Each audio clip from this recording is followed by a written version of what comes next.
What if everything they ever told you about humility, equality, and fairness was nothing more than a leash? Not wisdom, not virtue, a leash. They said think like the crowd, and then they ridiculed you for never rising above it. They told you to be kind to all, and now you sit and wonder why no one respects you. They whispered that kings are born, not made, but they never confessed the truth. Kings are not born. Kings are forged. Forged in silence, sharpened by betrayal, crowned by ruthlessness. Blood does not make a king. Thought does. A peasant waits, a king watches. A peasant hopes, a king calculates. A peasant begs for approval. A king acts as if he requires none, because he truly doesn't. You were trained for submission, programmed for consensus, conditioned to announce your dreams like wares in the marketplace, only to be mocked by the same mediocrities too small to imagine them. And yet you return. You hope again. You bow again. This is not kindness. This is mental poverty. Do not mistake fear for virtue. Do not mistake obedience for wisdom. Do not mistake chains for moral high ground. I have seen men enter palaces with smiles and leave them with knives in their backs. I have seen flatterers rise in a single season and vanish by the next. I have seen kingdoms collapse not from enemy armies, but from misplaced trust. Understand this. The world is not ruled by goodness. The world is ruled by strategy, and most men are too timid to admit it. If you wish to think like a king, learn this one truth. Power is perception. The peasant sees only what is. He assumes that is all there can ever be. The king sees what can be bent, what can be hidden, what can be shifted behind curtains while the world gawks at the stage. The moment you stop explaining yourself, people begin to imagine. And what they imagine is far more powerful than anything you could have told them. This is how kings command without speaking, how wars are won before the first strike, how a single glance can end an argument. But peasants? They reveal, they post, they scream, they show their hand in the name of honesty, and lose the game before it begins. You think clarity is noble? No, clarity is exposure. Mystery is leverage. And silence, the sharpest blade in the room. When I wrote The Prince, I did not describe how the world should be. I described how the world is, and how it is cruel. Cruel to the naive, cruel to the loud, cruel to the man who begs for recognition. I watched nobles crumble because they wanted love more than fear. They believed loyalty permanent. They mistook popularity for power. But true kings never forget. Admiration is temporary. Friends are seasonal. Influence must be guarded, never given. You owe the world nothing, not your story, not your wounds, not your dreams, especially not your weakness. Do not share your strategy with men who haven't earned your trust. Do not open your heart to crowds trained to tear it apart. Every man is watching. Not every man is cheering. Many smile, but carry envy like poison beneath their tongue. The king knows this. He does not beg for loyalty, he tests it. He does not announce his plans, he controls the narrative. He does not reveal his motives, he lets others guess. And in their guessing they make mistakes. A peasant thinks with emotion. A king thinks with consequence. One asks, how do I feel? The other asks, what does this move create? The man who rules his mind rules his world. So ask yourself, who profits from your constant disclosure? Who benefits from your predictability? Who gains from your unfiltered expression? Not you. You were trained to be transparent, to keep it real, to show it all. But kings understand the deeper law.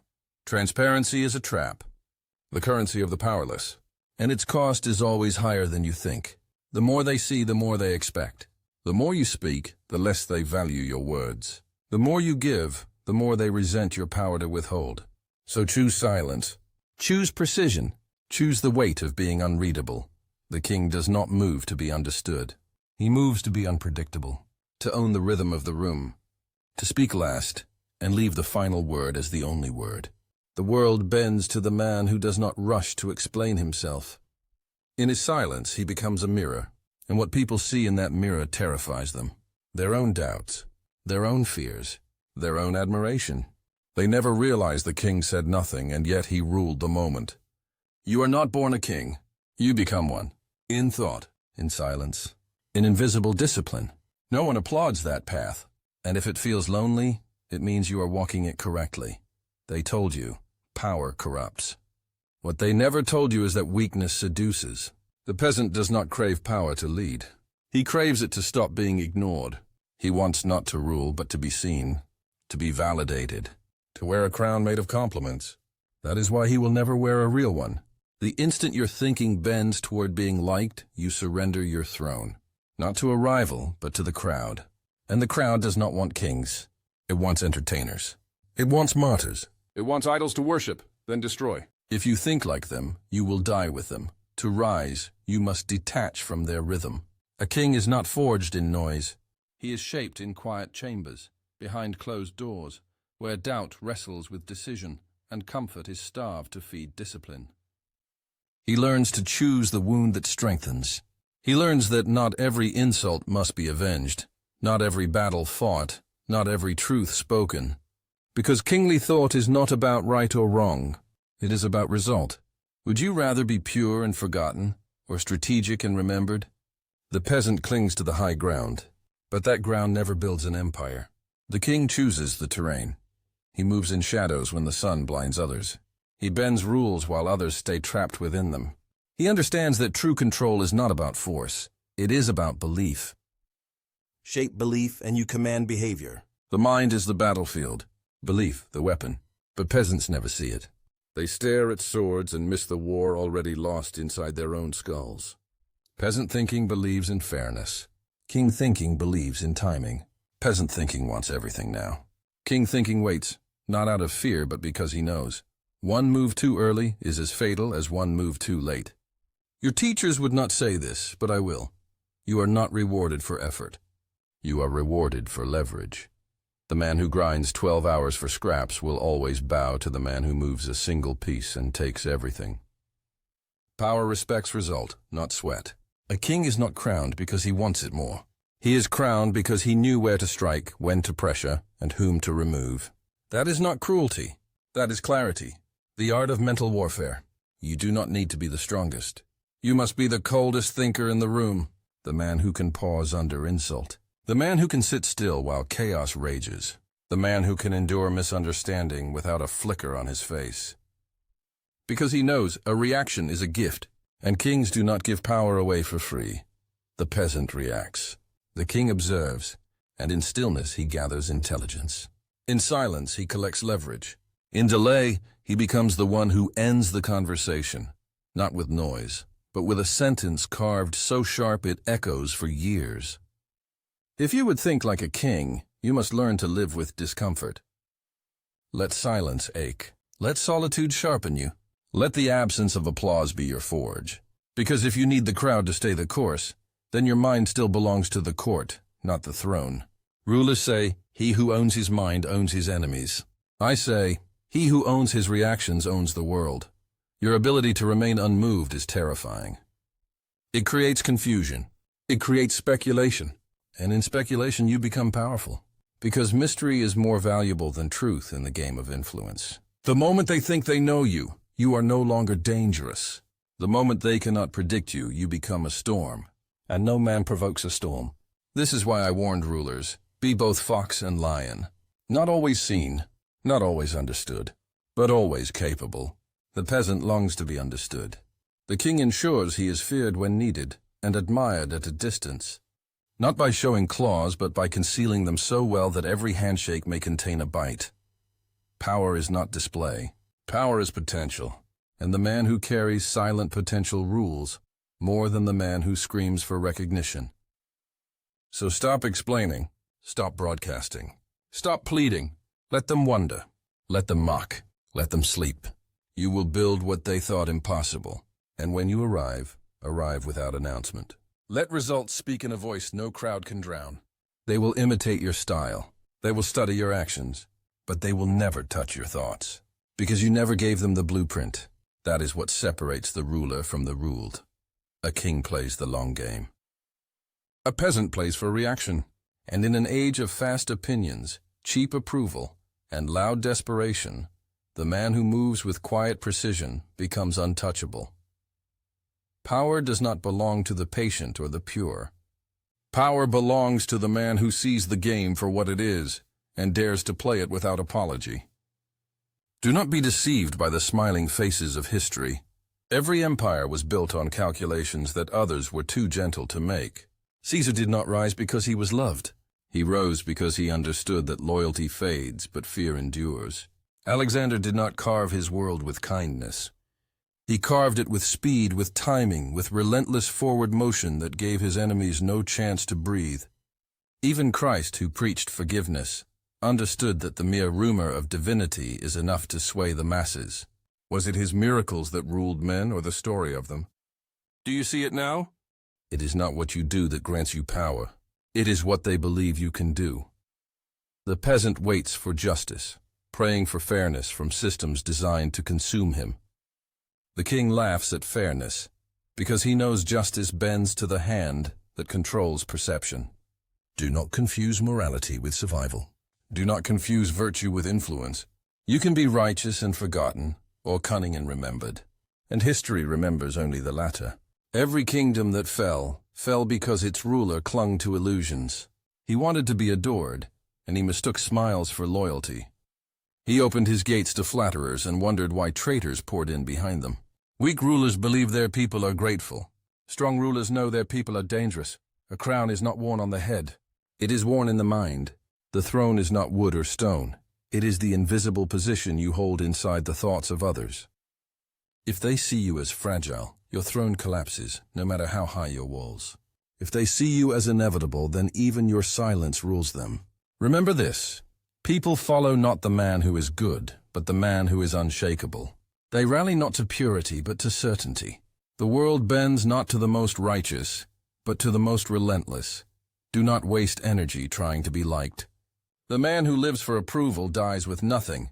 Seek instead to be undeniable, to be the one they cannot replace, to be the one whose absence collapses the structure they depend on. That is power. Not affection, not applause, but indispensability. But hear this warning: indispensability cannot be begged for. It must be engineered. You must weave yourself so deeply into the fabric of necessity that to remove you is to unravel the entire cloth. Peasants fantasize about sudden victories. Kings cultivate inevitability. A peasant seeks recognition now, but a king plants seeds that will bloom long after his enemies are buried. The weak man reveals his ambition too early and is crushed before he has strength to defend it. The king conceals ambition until it can no longer be stopped. That is why I tell you, never boast of your strategy, never explain your intentions, never hand them the blade that will cut your throat. Kings move in silence, not because they fear exposure, but because silence multiplies the weight of their arrival. The most dangerous man is not the one who rages, but the one who waits. Not the one who demands, but the one who listens. Not the one who flaunts strength, but the one who conceals it until the moment strikes like thunder. The lion does not roar before the kill. He stalks, he waits. He bleeds patience until the ground itself seems to tremble. And then he moves once, and it is over. Learn from him. Rule your instincts, and you rule your enemies. Do not misunderstand me. Ruthlessness is not recklessness. It is not madness, nor blind cruelty. Ruthlessness is clarity, the refusal to be blinded by sentiment when survival demands cold action, the refusal to let pity erode strategy, the refusal to let forgiveness replace foresight. Many rulers fall because they mistake mercy for strength. Mercy has its place, but never as default. Show it too often, and you become predictable. Offer it without price, and you become prey. A king's mercy is never free. It is calculated, timed, a tool as sharp as punishment. To give mercy when it gains nothing is not kindness. It is weakness disguised as virtue. The world loves weak rulers for a season. They sing their praises, they paint their portraits, they crown them in flowers. But when famine comes, when the army marches, when fear stalks the gates, those same voices turn. They curse the ruler they once adored. They demand his head. They raise a new name, a stronger name, a name forged in the very ruthlessness the weak man rejected. Understand this: love is conditional. Fear is not. Affection is temporary. Respect is eternal. Do not fear being called cold. Do not fear being called cruel. Fear only being irrelevant. For cruelty fades in memory, but irrelevance erases you forever. Would you rather they curse your name for centuries, or forget it entirely? This is the choice kings face. This is the choice peasants flee from. History remembers Caesar the butcher, Alexander the ruthless, Genghis the destroyer. Their hands were stained with blood, but their names are carved into eternity. And the gentle kings? The merciful rulers? The soft-hearted leaders? Forgotten, buried in dust. You must choose which crown you desire. The crown of approval, woven in fragile flowers that wither by dusk. Or the crown of steel, heavy, demanding, unyielding, but eternal. One makes you loved briefly. The other makes you feared forever. The crowd will not tell you this because the crowd fears the man who sees truth. They will call you arrogant, selfish, immoral. They will mock your silence, curse your cunning, despise your strength. But notice this, they will still follow you. They will obey you. They will imitate you. And in their hatred lies proof of your crown. Ask yourself this. When you die, do you want them to mourn your kindness or tremble at the echo of your name? Do you want to be remembered as a friend to all, or as the man who bent the world to his will? The answer defines your life, because the world offers no throne to men who want to be liked, only to those who dare to seize it, no matter the cost. So become unreadable, become untouchable. Train your mind to endure solitude, your spirit to embrace silence, your will to resist the seduction of comfort. Learn to let insult pass through you like air. Learn to let betrayal sharpen you instead of break you. Learn to act not from rage, but from calculation. Do not fight every battle. Choose only those that rewrite the map. Do not chase every enemy. Destroy only those whose fall terrifies the rest. Do not crave every crown. Take only the one that endures beyond your death, because the man who thinks like a king does not live for himself alone. He lives to cast a shadow that stretches across centuries. He lives to plant foundations that no rival can uproot. He lives to build not just an empire, but a myth. And myths, once forged, outlive armies, outlive nations, outlive time itself. Do not underestimate the power of myth. The peasant clings to facts, but kings weave legends. Facts end with the man. Legends conquer the generations that follow. When your enemies think of you, let them tremble not at your strength, but at the memory of what you made possible. When your allies speak of you, let them whisper not of your kindness, but of your inevitability. That is immortality, not through flesh, but through fear, through respect, through the echo of your ruthless mind. So stand apart. Withdraw from the noise. Detach from the crowd's endless hunger for approval. And let your silence grow heavier than their voices. One day, they will awaken to a truth they never expected. That while they were busy seeking applause, you were busy building a crown they cannot remove. And when that day comes, do not explain. Do not justify. Do not remind them how they laughed when you walked alone. Simply sit on the throne they said you could never reach. Let them bow. Let them kneel. Let them curse. Let them weep. For by then it will not matter. The throne will already be yours. And remember, the game never ends. There will always be rivals, pretenders, liars dressed as allies. There will always be daggers in the dark and whispers in the court. But if you rule your mind, none of it will unseat you. Because the true throne is not gold or marble. It is the discipline of thought, the armor of silence, the weapon of perception. Keep it and no man can take it. Lose it and no crown can save you. So ask yourself now, tonight, in the solitude no one applauds. Are you thinking like a peasant or like a king? Stay, because the next lesson will not just sharpen your mind. It will test your crown.